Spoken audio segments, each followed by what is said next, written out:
सड़क के किनारे एक भिखारी मोहन सोने की कोशिश कर रहा है, लेकिन खाली पेट उसे सोने नहीं दे रहा।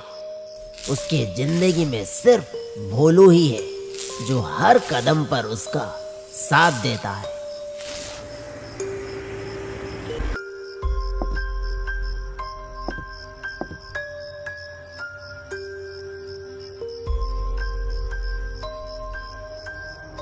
इस रोटी से या तो अपनी भूख मिटा या उसे खिलाकर अपनी गरीबी मिटा। ये बोलकर उसने मोहन के हाथ में एक कागज थमा दिया। उस आदमी की बात मोहन को अजीब तो लगा, लेकिन उसके मन में एक लालच ने जन्म ले लिया। मोहन ने कागज को खोलकर देखा। उसमें एक पता और एक नक्शा था। नक्शे का पीछा करते करते वो एक पुरानी हवेली पर पहुंचा और नक्शे के मुताबिक उसको अब एक कुएं के अंदर जाना था। उसने कुएं के ऊपर से ढक्कन हटाया और अंदर झांका। वो कुआं काफी गहरा था। नीचे कुछ था तो सिर्फ गहरा अंधेरा। नीचे जाने के लिए एक रस्सी लटकी हुई थी। मोहन उस रस्सी को पकड़कर कुएं के अंदर गया। मोहन के पैर नीचे जमीन को छूते ही जमीन पर एक लालटेन और माचिस था। मोहन उस लालटेन को जलाता है और उसको हाथ में लिए वो उस कुएं के अंदर हर तरफ देखने लगता है, लेकिन उसे वहां कुछ नहीं मिलता। फिर वो निराश होके वापस जाने लगता है, पर अचानक किसी के धीमी सांस की आवाज ने उसका ध्यान खींचा। काली अंधेरी सी एक आकृति उसके सामने आया। लाल शरीर, जैसे किसी इंसान के खाल को निकाल दिया गया।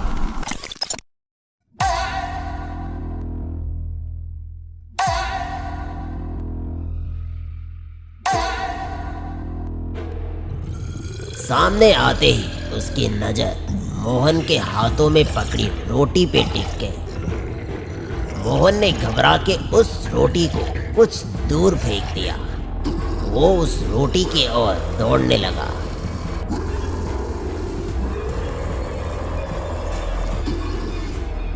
पहले उसने उल्टी किया, फिर उस रोटी पर वो टूट पड़ा। मोहन की नजर उसकी उल्टी पर पड़ी। उस उल्टी के साथ सोने के टुकड़े जमीन पर बिखरे पड़े थे। डरते हुए मोहन ने कुछ सोने के टुकड़ों को उठाया और वहां से निकल गया। रस्सी के सहारे मोहन ऊपर चला आया, लेकिन जो उसने देखा उसको अपनी आंखों पर यकीन नहीं हो रहा था। उसकी सांसें फूल रही थी, पसीने से बदन भीगा हुआ था और डर से कांपते हुए उसकी नज़र सामने जमीन पे पड़ी। फिर उसके सारे सवालों के जवाब वहां उसको दिखने लगा। उसका सामना हस्तर से हुआ था। देवी के कोख से जन्मा पहला संतान था हस्तर, जो उम्र के साथ लालची होता गया और लोगों पे जुल्म करके उनका धन लूटने लगा। क्रोधित होकर देवी ने उसे श्राप दिया कि जो वो खाएगा अगले दिन वो सब उसके पेट में सोने में बदल जाएगा। लोगों को कहा गया कि वो हर रात उसके लिए भोजन लेकर जाएं। जहां हस्तर पहले दिन का खाना सोने में उगल देता था और लोगों का दिया हुआ खाना खाने लगता था।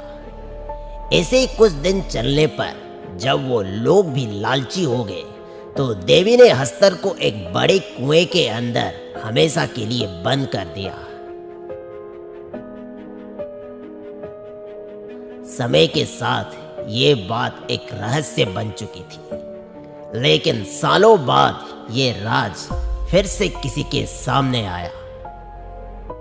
मोहन को अब सब कुछ समझ में आ चुका था। हाथ में सोने के टुकड़े को पकड़कर वो अब अगली रात के इंतजार में था। अगली रात आई।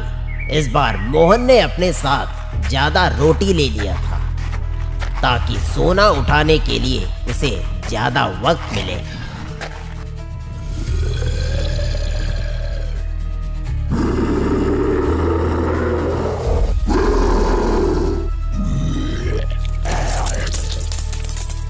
ऐसे करते करते महीनों बीत गए। कल तक सड़क पर सोने वाला मोहन अब एक अमीर आदमी बन चुका था। उसके पास घर, गाड़ी, दौलत सब कुछ है। मोहन और भोलू अब एक बड़े से बंगले में रहते हैं। पर हर रात जब शहर सो जाती, मोहन चुपचाप रोटी साथ में लेता और उसी अंधेरे कुएं में उतर जाता जहां हस्तर उसका इंतजार कर रहा था। बोलो, अब हम अमीर बन चुके हैं। आज से मुझे किसी हस्तर के आगे हाथ फैलाने की जरूरत नहीं। मैंने जितना दौलत कमाया है वो अगले 7 जन्मों में भी खत्म नहीं होगा। आज से मैं रात को चैन की नींद सोऊंगा। मोहन ये भूल चुका था कि लालच एक दलदल है। एक बार जो पैर रख दिया तो निकलना आसान नहीं। बहुत दिनों बाद आज मोहन अपने कमरे में सुकून की नींद सो रहा है, लेकिन उसका ये सुकून ज्यादा देर तक नहीं टिका। थोड़ी देर बाद एक तेज आवाज से उसकी आंखें खुली, जैसे कोई गीली हड्डी तोड़ तोड़ कर चबा रहा हो, और उसकी सांसें सीधा गले में अटक गई। वो अपने कमरे में नहीं था, वो वापस उसी कुएं के अंदर था जहां वो रात में हस्तर को रोटी देने के लिए जाता था। और मोहन का शरीर पूरा का पूरा सूना पड़ चुका था। ना हाथ हिल रहे थे, ना जुबान, सिर्फ आंखें जिंदा थी। हल्की सी सांस की आवाज आई, फिर अंधेरे से हस्तर बाहर आया। वो मोहन के बिल्कुल नजदीक था। मोहन सिर्फ देख और सुन पा रहा था। आज तुझे छोड़ रहा हूं, लेकिन अगर तूने फिर से ऐसा किया तो तेरा क्या अंजाम होगा ये तू थोड़ी देर में समझ जाएगा। मोहन झटके से आंखें खोलता है और देखता है अपना महंगा बिस्तर और अपना महंगा कमरा, सब कुछ पहले जैसे था। सपना, ये बस एक सपना था। फिर उसकी नजर जमीन पर पड़ती है, चिपचिपा दाग और उसमें पीले चमकते टुकड़े। ये कोई सपना नहीं था। हस्तर यहाँ आया था। यहाँ उसने उल्टी की है, मतलब उसने आज रात का खाना खा लिया। लेकिन उसने क्या खाया? ये सोचकर उसकी सांसें रुक गई। वो अपने बिस्तर से उठकर दौड़ते हुए घर के कॉरिडोर की तरफ भागा।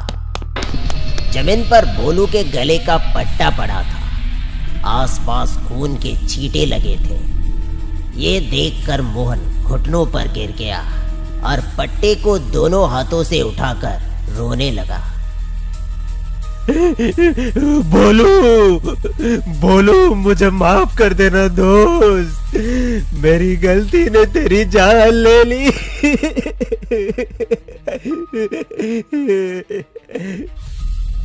हस्तर की डर ने उसको एक जिंदा लाश बना दिया। वो अपने गाड़ी में घर से बाहर निकला।